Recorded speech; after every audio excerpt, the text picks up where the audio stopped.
The word jinn comes from an Arabic root meaning to conceal. The English word genie is from the Arabic root. Sapient creatures created of smokeless fire, the jinn share free will with humans and thus the capacity for goodness and evil. Iblis, often mistaken to be a fallen angel, belongs to the jinn species.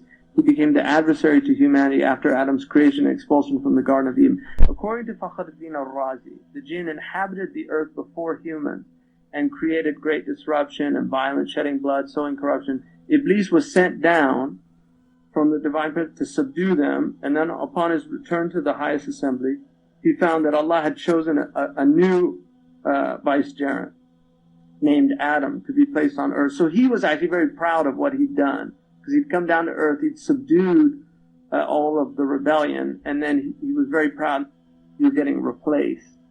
So it's kind of like these managers who do all this work and they brought the company around, and then the board fires them and brings in the new hotshot manager, and they go crazy. So he basically just refused to bow down, and then he blames God for his lot in life.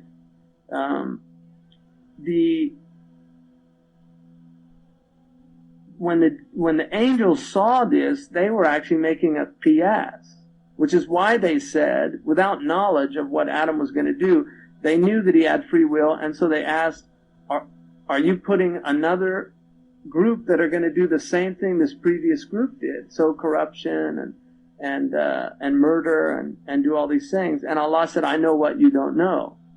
And then he said to Adam, tell them the names. And when the angels saw that Adam had been given this knowledge that they didn't have, then they recognized his superiority. So Iblis refused to do that. And so the jinn have a natural animosity generally towards people. Now, if you look in most cultures, there is a jinn mythology. In almost every culture on the planet has some sense of, if you look, especially Aboriginal people, they're very much connected to that. I lived in the Sahara, and jinn tend to inhabit desert areas, and there are many, many stories that I heard from people that I trust of their own experience with jinn in the desert and things. So I think that there are people that have had experiences. We tend to ignore a lot of these things that happen to people, like alien abduction. Alien abduction is classic jinn stuff, because the jinn do yukhtataf. People get taken by jinn, and they do things to them.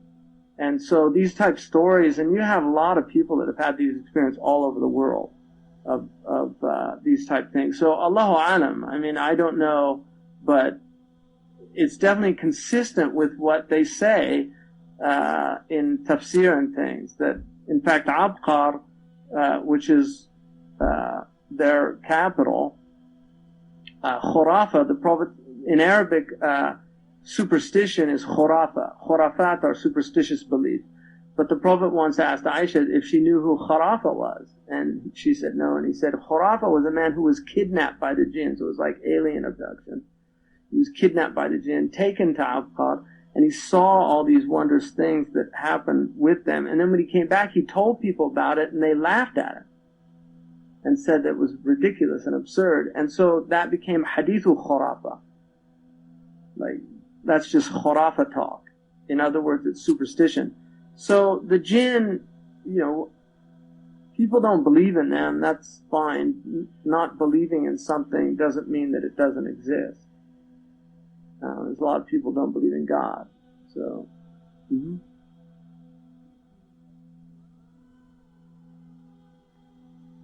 yeah, I read about that, and I think a lot of it is definitely exaggerated. Commercial airlines, there's never been an accident in the Bermuda Triangle in the history of commercial airlining.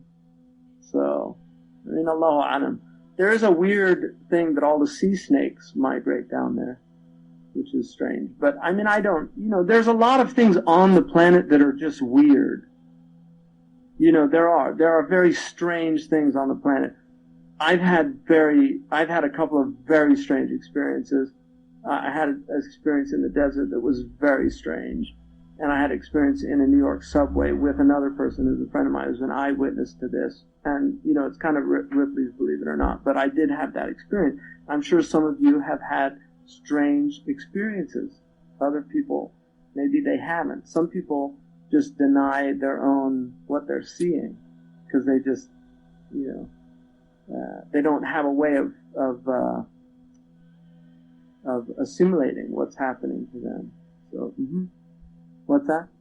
Yeah. I don't know. It's interesting. I don't know. Swift was a genius. He was Irish too, and the Irish know a lot about the jinn. Jinn, like Jin. G-I. I'm Irish. Yeah. I had a friend of mine. He was from Bangladesh. His dad was really funny. He said, Jinn, it's from Jinn. You drink it, you'll see Jinn. And he said, and technology's from Jinn. Why do you think they call it N-Jinn? You know, and he had this whole thing.